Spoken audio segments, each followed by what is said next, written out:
जो बैटरी में देते हैं या जो भी पंखा वंखा लगा रहता है उसमें लग जाते हैं। अब पंखा उसी ऊर्जा से चलता है, तो उसी ऊर्जा से चलता है।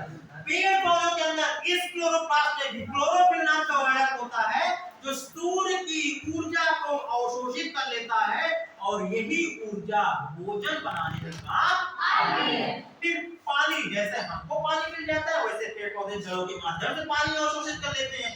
कच्चा पदार्थ में हमारे यहाँ क्या है, गेहूं चावल दाल ये सब है। इनके यहाँ जो कच्चा पदार्थ होता है वो कार्बन डाइऑक्साइड होती है। ये कार्बन डाइऑक्साइड गैस का इस्तेमाल कच्चे पदार्थ के रूप में करते हैं। तो हम एक प्रकार से क्रिया लिख सकते हैं। क्या क्रिया लिख सकते हैं? देखना, कार्बन डाइऑक्साइड है कच्चा पदार्थ, इसमें मिला दिया पानी, क्या मिला दिया पानी। ऊर्जा के रूप में क्या ले लिया? सूर्य का प्रकाश। क्या ले लिया? सूर्य का प्रकाश। और इस प्रकाश को कौन लेगा? क्लोरोफिल। क्या लेगा भाई? क्लोरोफिल।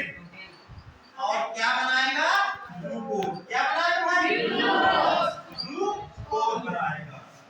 क्या बनाएगा? ग्लूकोज। और एक खास बात है, एक अन्य जैसे को तुम लोग घरों में जो भोजन बनाते हो उसके साथ साथ उसमें कुछ अपशिष्ट पदार्थ जैसे गैस वैस चलाते हो तो कुछ अपशिष्ट गैसें निकलती, चूल्हा जलाते तो अनेकों प्रकार की गैसें निकलती नहीं निकलती। उसी प्रकार से जब ये हो तो वो जो हमारे घर में गैसें निकलती हैं वो गैसें वातावरण के लिए क्या होती है? नुकसान है, वो प्रदूषण फैलाती है। लेकिन यहाँ एक गैस निकलती है ऑक्सीजन। जब पेड़ पौधे भोजन बनाते हैं तो यहाँ एक गैस निकलती है ऑक्सीजन, और ये गैस प्रदूषण नहीं फैलाती है।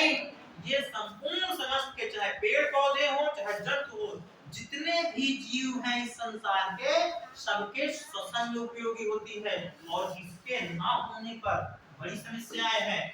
आदमी मर जाएगा यदि ऑक्सीजन नहीं मिलेगी। तो क्या होगा?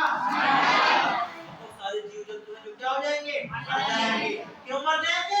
क्योंकि यही तो माइटोकॉन्ड्रिया में गई थी, वहां ग्लूकोज का जारण कराई थी तो ऊर्जा मिली थी। और जब ये नहीं होगी तो ग्लूकोज का जारण नहीं होगा तो ऊर्जा नहीं मिलेगी तो आदमी। इसका मतलब हम लोग जो भी करते हैं हम लोग उससे कुछ ना कुछ नुकसान है, लेकिन पेड़ पौधे जो भी करें उससे कोई नुकसान नहीं है।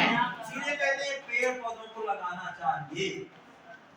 तो कच्चा पदार्थ कार्बन डाइऑक्साइड हो गई, पानी हमारी तरह हो गया, स्थान हो गया क्लोरोफिल या क्लोरोप्लास्ट, ऊर्जा हो गई सूर्य का प्रकाश। हम लोग बनाते हैं दाल चावल गेहूं को, उसको पका लेते हैं, उसको खाने के बाद हम लोग ग्लूकोज मिलता है, इनको डायरेक्ट ग्लूकोज मिल जाता है।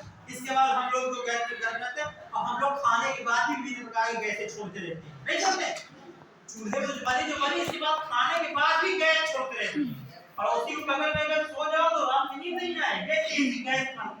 तो ये लेकिन पेड़ पौधे ऐसा काम नहीं करते। भोजन बनाते समय वो ऑक्सीजन देते, क्या देते भाई? ऑक्सीजन देते। और ऑक्सीजन जो है पेड़ पौधों के श्वसन में भी भाग लेती है और जंतुओं के भी। कभी भी भ्रम में मत रहना कि पेड़ पौधे श्वसन के लिए कार्बन डाइऑक्साइड लेते हैं, ये गलत है। पेड़ पौधे भी श्वसन क्रिया में इसी ऑक्सीजन का इस्तेमाल करते हैं और जंतु भी क्या होते हैं? ऑक्सीजन का ही इस्तेमाल करते हैं। इस प्रकार से हमने इतने कोशिकांग पढ़े, जो कोशिकांग बचे हैं उनको हम कल पढ़ेंगे। हमने पढ़ा है केंद्रा, हमने पढ़ा है अंतर्द्रव्यजालिका, हमने पढ़ा है माइटोकॉन्ड्रिया, हमने पढ़ा है क्लोरोप्लास्ट। इतने अंग आज हमने पढ़े हैं, बाकी अंग कल पढ़ेंगे। तो जिस प्रकार से हमारा शरीर छोटी छोटी संरचनाओं से मिलकर बना है, जिन्हें कोशिका कहते हैं, हमारे शरीर में अलग अलग कार्य करने के लिए अलग अलग अंग पाए जाते हैं। कोशिका के अंदर भी अलग अलग कार्य के लिए अनेक छोटी छोटी संरचनाएं होती हैं जिनका नाम कोशिकांग होता है। और उन कोशिकांगों के अंतर्गत केंद्रक है, अंतर्द्रव्यजालिका है, गाल्गी है, माइटोकॉन्ड्रिया है, क्लोरोप्लास्ट है, अनेकों और बहुत सारे अंग पाए जाते हैं।